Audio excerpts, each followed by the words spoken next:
Halo, jumpa lagi di channel Priska Sylvia. Kali ini kita akan membahas tentang sesuatu yang harus dibuat oleh mahasiswa universitas terbuka untuk dapat dinyatakan lulus dari studinya, yaitu karya ilmiah.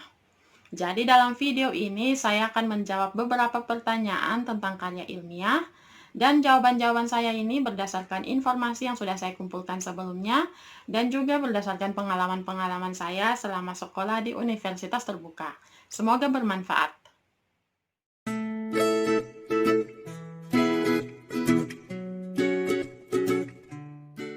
Tentunya kalian sudah familiar dengan karya ilmiah. Karya ilmiah bukan hal baru lagi untuk kalian. Saya yakin kalian sudah tahu dan bahkan sudah pernah membuat karya ilmiah. Tapi tidak ada salahnya jika kali ini kita sama-sama membahas lagi tentang karya ilmiah, khususnya karya ilmiah bagi mahasiswa-mahasiswa di universitas terbuka.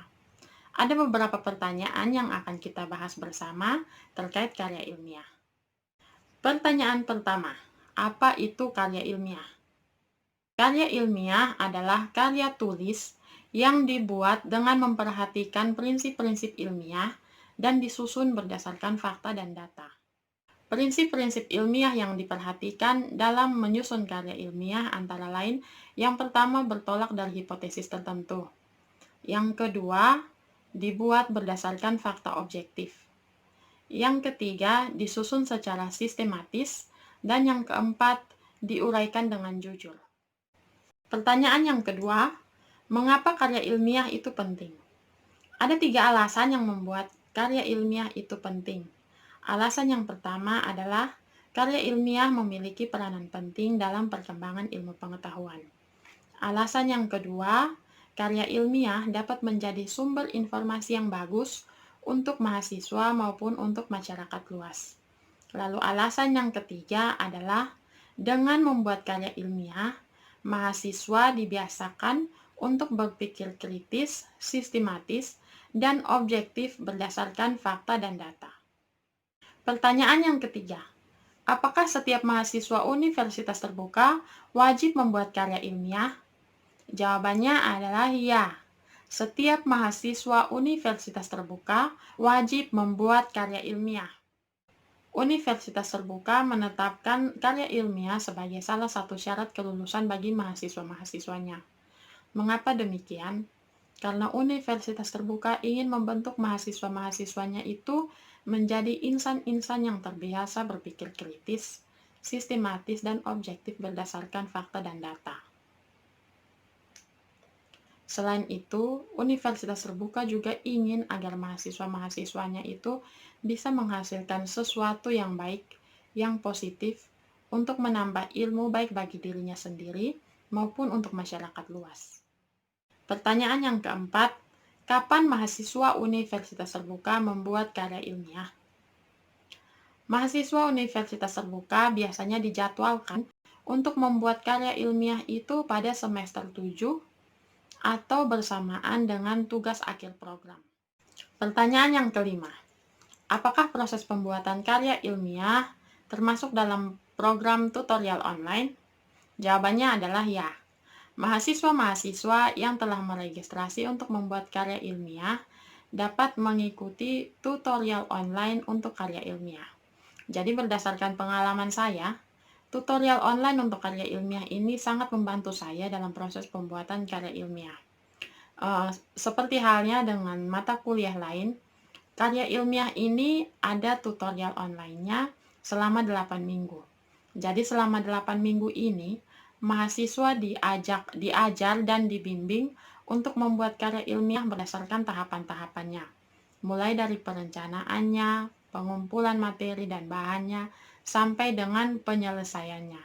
Dan berdasarkan pengalaman saya, program tutorial online ini sangat membantu saya dalam menyelesaikan pembuatan karya ilmiah saya. Pertanyaan yang keenam, bagaimana caranya mahasiswa universitas terbuka mengumpulkan karya ilmiah yang telah dibuatnya? Berbeda dengan mahasiswa-mahasiswa yang kuliah di perguruan tinggi lainnya, mahasiswa yang kuliah di universitas terbuka tidak mengumpulkan karya ilmiah yang telah dibuatnya itu secara fisik.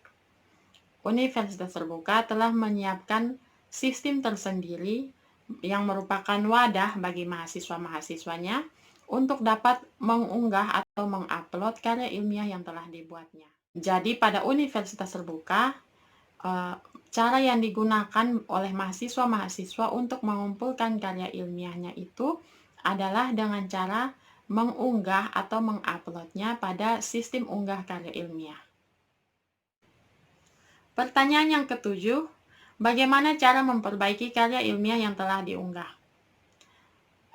Untuk kalian yang saat ini sedang membuat karya ilmiah atau yang telah mengunggah karya ilmiah kalian, tentu kalian berharap jangan sampai ada kekeliruan atau ada kesalahan dalam karya ilmiah kalian. Tapi bagaimana jika sampai ada kekeliruan atau ada kesalahan? Kabar buruknya adalah mahasiswa tidak bisa memperbaiki karya ilmiah yang telah diunggah. Tapi kabar baiknya adalah kalian bisa beberapa kali mengunggah karya ilmiah. Jadi, selama jangka waktu yang ditentukan itu, kalian bisa beberapa kali mengunggah karya ilmiah.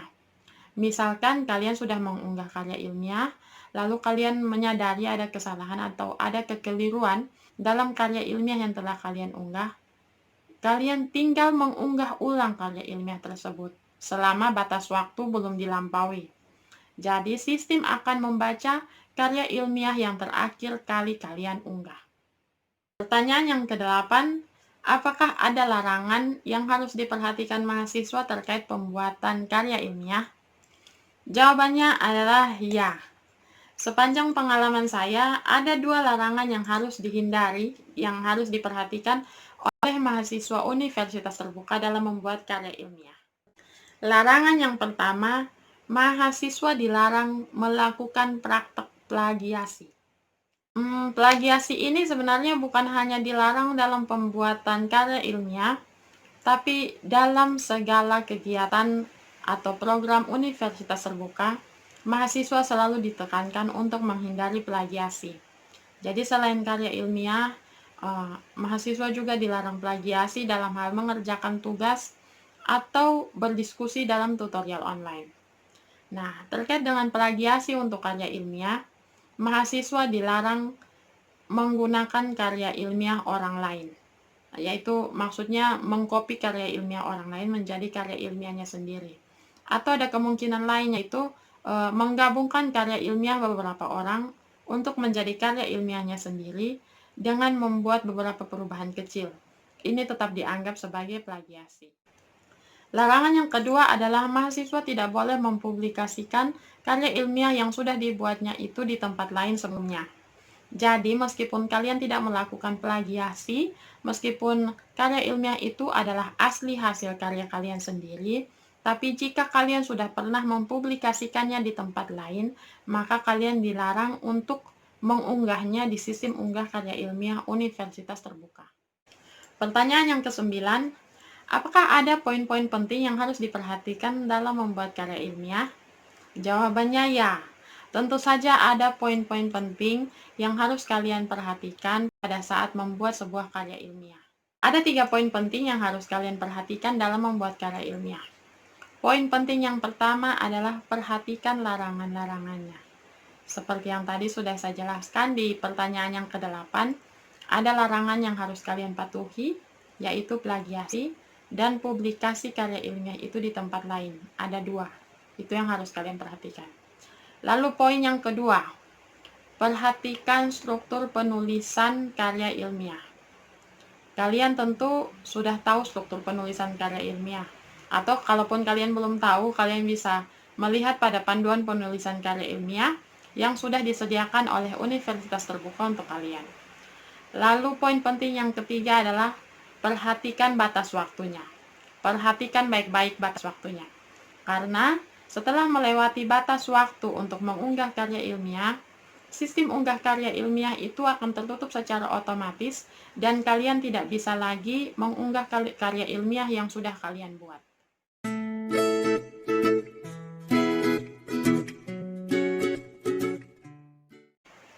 Nah, teman-teman, jadi sudah ada 9 pertanyaan yang kita bahas terkait pembuatan karya ilmiah.